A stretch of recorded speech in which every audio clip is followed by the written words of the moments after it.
Good morning, guys. This morning, while training Ishe, I found myself thinking about conditioning, how creatures respond to repeated experiences. There was this old experiment with a dog. It's always stuck with me. They took this dog and they put it in a room that was divided into half, side A and side B, and they put an electric grid in the floor with a switch to each side. And when the shock came, the dog panicked. It bounced around until it inadvertently flopped over the partition, separated the sides, and the pain stopped. And the dog had quickly learned that when the pain came, it would just jump that wall and escape the pain. So each time it felt the shock, it jumped to the other side and it found relief. But eventually, they flipped on both sides. And no matter where the dog jumped, pain followed. And the dog, who had once been full of fight, it just laid down to die. It just gave up. That experiment really stuck with me because people do the same thing. Life shocks us. Life hits us hard. And we try to bounce back. We leap. We scramble. We survive for a while. But when every move leads to more pain, we stop moving.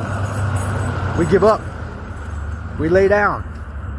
Not because we're lazy or broken, but because we've been conditioned to believe that there's no escape. Now here's the part I didn't know about that experiment. I didn't find this out till years later. Those dogs, they could be brought back, but it took one thing specifically. They had to be lifted. I mean, physically picked up and put on the other side and shown that there's still hope.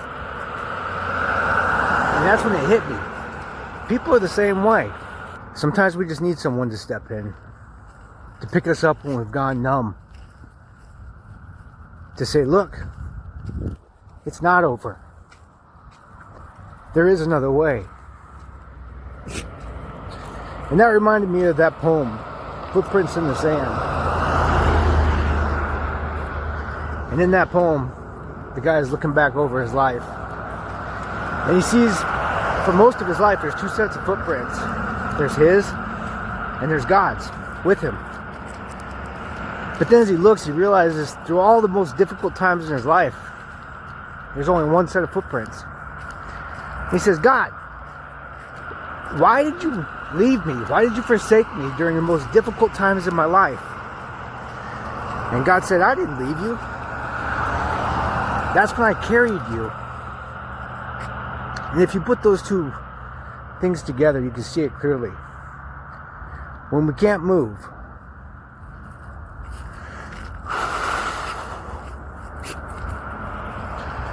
when we've been knocked down too many times, sometimes the most godly, the most human thing we can do is to carry someone else.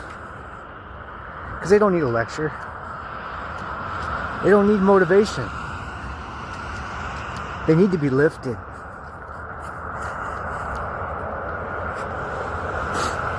And maybe that someone is you. Maybe you're the one who needs to be reminded, or maybe you're the one doing the reminding. There's still life on the other side of the wall. Anyway, that's all for today, guys. Thanks for tuning in.